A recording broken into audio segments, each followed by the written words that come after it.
Alright, this video is a brief overview of our lighting board in Studio One. First things first, to turn on a light you'll need to select it, and to do that you'll use this trackball here. Think of this as your mouse, and then you have your left, center, and right click above it. Center and right are important for basic operations, so we can forget about those now and just focus on left. So you'll see on the screen here my mouse cursor, and you'll notice that on the screen here we have all of these different cells. Each one of these cells corresponds to a different light. So we have light 1 through 8 on the first row, and they are all of the soft LED lights. And then we have GUS 51s, ellipsoidals, green wall lights. It all goes down. They're all labeled, and the numbers on the workspace here also correspond to the sticker labels that we have on the lights themselves. So if you want to turn a light on, it's as simple as selecting it and bringing up that intensity. So you'll see that I have light number 1 selected. It's highlighted in red. And then once I have it selected, I can use this wheel here to increase the intensity for that light. And as I increase it, you'll notice that the highlighted number in red increases until it gets all the way to full 100%, or FL in this case. When you jump over to another light to select it, you'll see that it deselects the first light and moves on to the other. If I want to select multiple lights at once, you can click on the cell and drag using the mouse until you have this box here. And then once you have all of the lights you want to turn on at once selected, release, and it'll select all of them at once. And then I can bring up the intensity for all of these lights simultaneously and in unison. Okay. Now, if we've done that, we can turn the lights off. To do that, there is this release button here. What this does is it will turn off any light that you have selected. So you'll see that in this case I have lights 9 through 16 selected and on, and I have light 1, it's still on at full intensity but not selected. If I hit the release button, you'll see that I've turned off everything that I had selected. If I hit release twice, it's going to turn off everything on the grid. So release is a handy tool to sort of bail out on whatever you're creating. Just be careful and know that it will turn everything off. Okay. So now that we've gone over how to select lights and use the wheel to increase the intensity, let's talk about some of the shortcuts and command keys that we can use to turn these lights on quickly and more efficiently.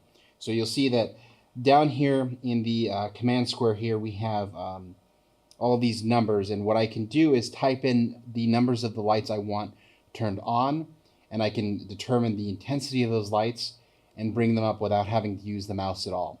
So let's say, for example, I want to turn on lights 1 through 10, and I want to bring them up to 50%. All I would have to do is select 1 through 10 at, and after you hit at, that's where you select your intensity. In this case, it's 50%. And you'll notice that on the screen here, everything I'm typing is down here. So just in case you get lost or need to verify what you're selecting, I have 1 through 10 at 50% intensity, hit enter, and all of those lights will turn on, and you'll see that those lights will be selected and highlighted, and you'll see the intensity there as well. So you can get even more complicated with this. You can do 1 through 10 plus, let's say I only want to turn on 33 and 48 at 75% intensity, hit enter, and it'll bring them up. You can also go so far as to bring lights down. So if I want to bring lights 1 through 10 to 25% intensity, all I have to do is type 1 through 10 at 25, enter, and it brings those selected lights down as well. You can also bring those lights up to full intensity if you want, 1 through 10 at full. So the full button is right here. Hit that, you don't even have to hit enter, and it's going to bring it all the way up to 100% intensity. So using the command keys is a quick way to just type in what you want if you know what you want, and just get it done quick and efficiently. So let's talk about some of the other shortcuts and hotkeys that we have here on the board. You'll notice that there are a couple of buttons here that are highlighted with these blue pieces of tape. These are buttons of interest that can be helpful while you're creating a show. This first one here, help. If you select that, the board's going to say help yourself, and it's going to give you a PDF document of the manual. So you're welcome to go through here and see what this does. Please refrain from making any major changes without first consulting the equipment room team. But for now, if you get stuck or you're just interested in seeing what this board can do, you can pull this up. And then to exit out, it's just a PDF. Hit exit, and you're good to go. Next up, we have the live button. You'll see that it's highlighted here in red. And what this button does is it will bring you back to this workspace if you get lost or jump into a menu maybe you weren't expecting. So if I go into this menu, or if I hit it on accident, you might be surprised and you're thinking, oh my gosh, where am I? To jump back to your workspace, just hit live, and it's going to bring you right back. Next up, we have select active, and this button is right here. What this button is going to do is it's going to select any light that I have active or on with light shining in it. So let's clear that selected. So you'll see that on the page here I have 1 through 7 are on at 44% intensity. If I select active, it's going to highlight all of those, and then I can control them all over again. If I want to deselect it, you can hit clear selected, and it'll deselect any of those that you had on. Okay, next up we have inclusive mode. So the inclusive mode button is right here. And so what this button is going to do is it will allow you to select and keep highlighted any lights that you click on.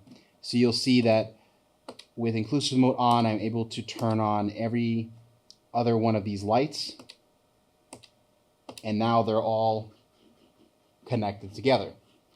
So inclusive mode is very helpful for especially for turning on lights that are a bit difficult to get if you are dragging, for example, to turn these lights on. Inclusive mode will let you bring in that flexibility to turn on all of these other lights. So it's a very helpful tool, but it could get you in trouble if you forget to turn it off. Inclusive mode will stay on until you tell it to go away. So let's turn that off. And then next we have the home button. You'll see that here. What this button does is it will bring any selected light back to its default function. So for example, if I have the any of the RGB lights turned on to a specific color, if I have them selected and I hit home, it's going to return it to its default function. In the case of the Fresnel lights, the default function is just basic white light. If I'm doing something a little more complicated with robotic lights, for example, maybe I have a gobo, maybe they're moving, they have colors. If you hit the home button, it's going to bring them back to their default position with white. So that's what home does. And so two we have down here that we haven't covered yet would be the undo and the backspace button. So earlier when I talked about using the command keys when you're typing those commands in, if you hit backspace, it'll just bring it back. And then for undo, if you hit undo, enter, I have to go back a while, you'll see that it is affecting the workspace and bringing all of these functions back. There we go. So this was from, I don't know how many minutes ago, we had these two Fresnels selected, 33 and 48, and you can go back a while before eventually the computer will stop you. So if you make a mistake or just need to go back, hit undo, enter, and you'll get there. Another thing to keep in mind is that you want to make sure your Grandmaster is up all the way to 100%.